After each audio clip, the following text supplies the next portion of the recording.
Bonjour, bonsoir, j'espère que vous allez bien. Ici votre Oprah, votre Nana Benz. Le port du cerveau est bien évidemment obligatoire ici, une affaire de Zach Lerrieux. Alors, c'est un message spécialement adressé aux candidats de la diaspora. Je fais cette vidéo exprès. Hein. Je sais que les votes ont eu lieu aujourd'hui, Et candidats de la diaspora Europe, Asie, Amérique, pourquoi vous faites ça? Ou pourquoi vous avez fait ça? Vous avez droit à un siège. Un siège. Europe, Asie, Amérique, un siège. Plus de 50 candidatures. Vous n'aurez pas pu faire des coalitions, vous n'aurez pas pu faire des ralliements pour que les populations puissent voter simplement. Quand on voit vos déclinaisons politiques, beaucoup d'entre vous auraient pu faire des ralliements. Beaucoup d'entre vous auraient pu se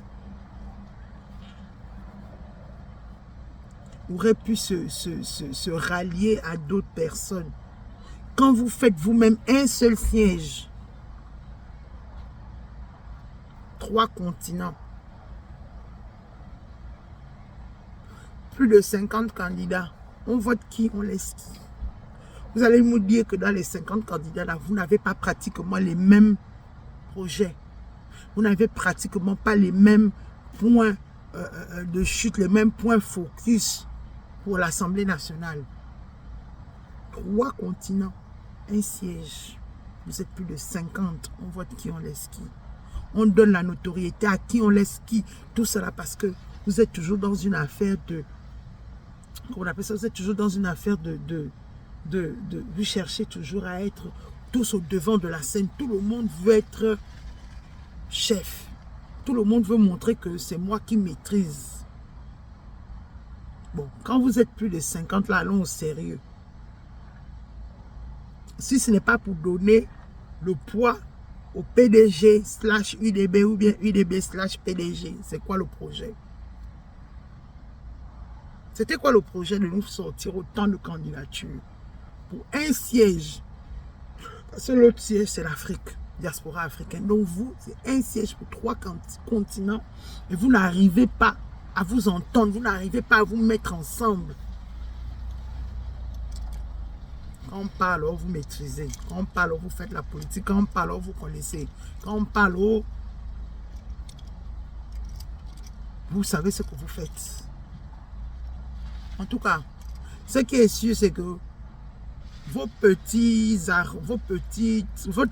candidatures que vous avez sorties, là, ce qui est sûr, c'est que vous avez donné le poids à UDB/PDG, PDG/UDB. C'est ça qui est ça.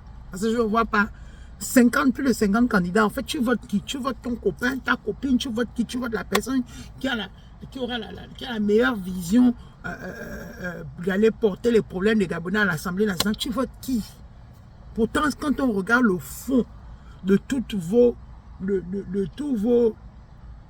projets, c'est semblable. Il y a trop de similarités entre vous. Pourquoi vous ne vous êtes pas mis ensemble à un moment donné pour que vos chances soient plus grandes que maintenant là? Parce que vous avez amoindri vos chances autant que vous êtes. Plus les candidatures se déclaraient, plus vous avez amoindri vos chances. C'est ça qui est ça.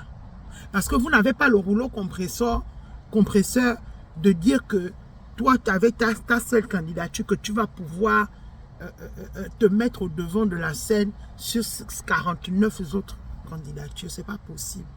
La personne ou les personnes qui ont ce rouleau compresseur là, ce sont les candidats UDB/PDG. Parce qu'il ne faut pas aussi qu'on se demande, les candidats UDB là, vous êtes dans la machine du PDG, le PDG aussi, vous êtes dans la machine des candidats UDB.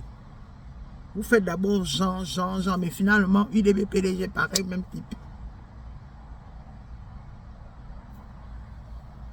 C'est quand même dommage, hein.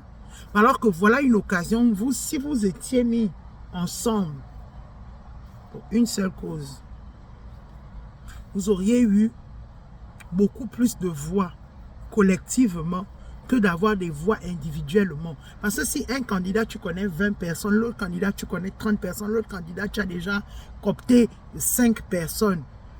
Un peu comme ça, vous auriez eu, ou du moins vous auriez eu, oui, un bon nombre. Mais quand toi seul, tu connais 20, l'autre connaît 10, l'autre connaît 15, on vous départage comment? Vous allez sortir avec des scores vraiment bizarres. On attend tous les résultats, mais les résultats de tout cas la diaspora, là, ce sera des zones, ce sera des scores bizarres. Parce que quand on regarde les déploiements sur plus de 50 candidats, je ne sais pas si plus de la moitié ont réellement pu se déployer sur les trois continents pour faire la campagne. Il y a peut-être 2 pelés, 3 tendus, comme je dis, membres UDB/PDG là qui ont peut-être fait l'Amérique, l'Afrique, l'Amérique, l'Europe et l'Asie limite. Mais les autres candidatures, un genre, vous, beaucoup les indépendants là, vous êtes cantonnés peut-être seulement dans votre zone. Si vous êtes en France, vous êtes contenté de la France, c'est peut-être un peu des pays de l'Union européenne. Mais vous n'êtes pas là en Amérique, vous n'êtes pas là en Asie. Pareil, si vous étiez en Amérique là-bas, vous êtes contentant de vos candidatures, de vos votants en Amérique, mais ceux de l'Europe.